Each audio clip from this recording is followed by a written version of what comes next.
सरदार post पर CRPF की ऐतिहासिक दमदार लड़ाई, पाकिस्तानियों के दांत खट्टे करने वाले युद्ध की कहानी, सीआरपीएफ के शौर्य दिवस की कहानी। पाकिस्तान के 3500 जवानों से जब भिड़ गई थी सीआरपीएफ की एक छोटी सी टुकड़ी, रगों में दौड़ते फिरने के हम नहीं कायल, जो आंखों से न टपका वो लहू क्या है। जी हाँ, शब्दशः यही जज्बा था उस दिन, उस तारीख 9 अप्रैल 1965, जगह सरदार पोस्ट। अप्रैल के दिन सीआरपीएफ की एक छोटी सी टुकड़ी पर पाकिस्तानी फौज की पूरी ब्रिगेड ने, जिसमें 3500 सैनिक होते हैं, अचानक हुए इस हमले से कैसे निपटी भारतीय सीआरपीएफ की टुकड़ी। कितने अदम्य साहस का परिचय दिया हमारे जाबाज जवानों ने। कैसे पाकिस्तानियों के दांत ही हमारे सैनिकों ने खट्टे नहीं किए, बल्कि उन्हें बर्बाद कर वापस खदेड़ दिया। सीआरपीएफ की इस पूरी गौरव गाथा को जानने के लिए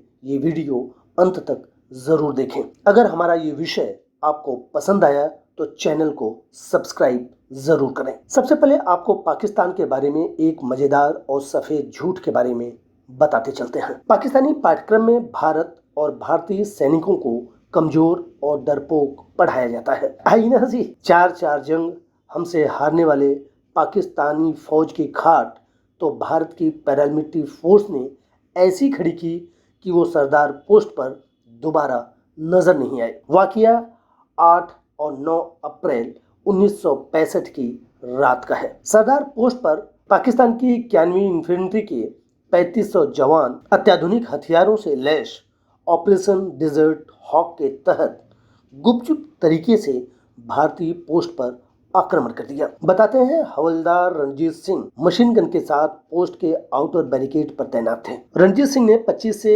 100 गज की दूरी पर कुछ हलचल देखी। दुश्मन की शातिर चाल समझकर सिंह ने उन्हें चुनौती दी। पाकिस्तानी सैनिकों द्वारा गोलीबारी, मोर्टार और 25 पाउंडर से भीषण गोलाबारी शुरू कर दी गई। सीआरपीएफ की 2 बटालियन की 4 कंपनी पर पाकिस्तान फौज की पूरी ब्रिगेड ने यह हमला किया था। सीआरपीएफ के जवानों ने पूरी बहादुरी और उस समय की जरूरत के लिहाज से वो लगभग मरणासन्न पड़े रहे। भारतीय पोस्ट की तरफ मरघट जैसी शांति थी, मगर ये तूफान के आने से पहले वाली शांति थी। पाकिस्तानियों को लगा सारे भारतीय सैनिक या तो मारे जा चुके हैं या फिर घायल हो चुके हैं, जबकि भारतीय सैनिक एक रणनीति के तहत उनको अपनी रेंज में आने का इंतजार कर रहे थे। साथ ही भारतीय सैनिकों की यह भी प्लानिंग थी कि उनकी गोली और आयुध भी बर्बाद नहीं होना चाहिए। सिपाही शिवराम ने उस समय अपने अदम्य साहस का परिचय देते हुए अपनी टुकड़ी को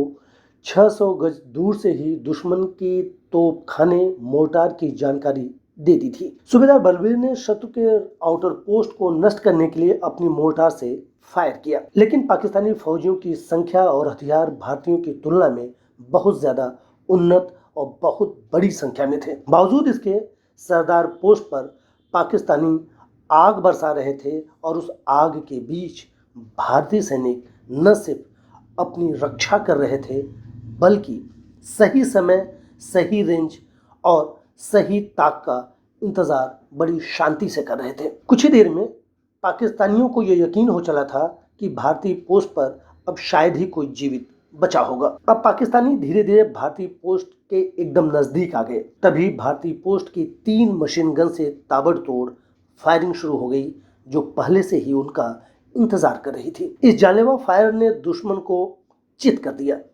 कुछ ही देर में सभी पाकिस्तानी सैनिक मारे जा चुके थे। उसके बाद पीछे से हमला करने वाली दुश्मन की दूसरी टोली भी आगे बढ़ी, लेकिन वो भी कोशिश बर्बाद गई और उनके साथ भी वही हश्र हुआ जो उसके पहले वाली टुकड़ी के साथ हुआ था। पाकिस्तान ने एक बार फिर से कोशिश की। वो तीसरी कोशिश थी। पाकिस्तानियों द्वारा एक बड़ी कोशिश की गई, जिसमें वो मोर्टार, लॉन्चर जैसे भीषण हथियारों के साथ भारतीय टुकड़ी पर टूट पड़े। सरदार पोस्ट के पूर्वी छोर पर हवलदार भावनाराम की एमएमजी खराब होने पर भी उसकी पोस्ट के सभी ग्रेनेड उन्होंने इकट्ठा कर दुश्मनों पर अपने हाथ से वो ग्रेनेड लगातार फेंकते रहे। उनकी इस बहादुरी ने दुश्मनों के मनोबल को पूरी तरह तोड़ दिया। दुश्मन किसी भी हालत में भारतीय पोस्ट तक नहीं पहुंच सके। इस पूरी लड़ाई में 19 सीआरपीएफ के जवानों को बंदी बनाया गया। लगभग 9 जवान मारे गए। तत्कालीन गृहमंत्री ने इसे पुलिस युद्ध के बजाय सैन्य युद्ध की संज्ञा से संबोधित किया था और उस ऐतिहासिक क्षण की याद में सीआरपीएफ के शौर्य दिवस के रूप में इसे आज भी मनाया जाता है। भारत 1962 की चीन की लड़ाई से उबरा भी नहीं था। पंडित जवाहरलाल नेहरू की कुछ साल पहले ही मौत हुई थी। लाल बहादुर शास्त्री बतौर प्रधानमंत्री देश का नेतृत्व कर रहे थे, लेकिन 62 की हार के बाद भारतीय सेना और भारतीयों का मनोबल टूट चुका था। बावजूद इसके सरदार पोस्ट पर जो कुछ हुआ उसने एक अदम्य ऐतिहासिक इतिहास रच दिया था। ये वो समय था जब कई जगहों पर सीमा की सुरक्षा का दायित्व सीआरपीएफ ही किया करती थी। उसके बाद ही ये जिम्मेदारी बीएसएफ को दे दी गई। लेकिन जिस तरीके से पूरी पाकिस्तानी ब्रिगेड से देश की सीआरपीएफ की टुकड़ी लड़ी और उसने दुश्मन के दांत खट्टे कर दिए, वो देश के शौर्य, बलिदान और सीआरपीएफ के अदम्य साहस का परिचय बना। सीआरपीएफ ने इकलौता ऐसा कार्य किया है, ऐसा नहीं है। देश की सीमाओं से लेकर देश की सीमाओं के बाहर भी यूनाइटेड नेशन के कई पीस मार्च में सीआरपीएफ ने इसी तरह अपना झंडा गाड़ा है और जिस पर इस देश को आज भी नाज है।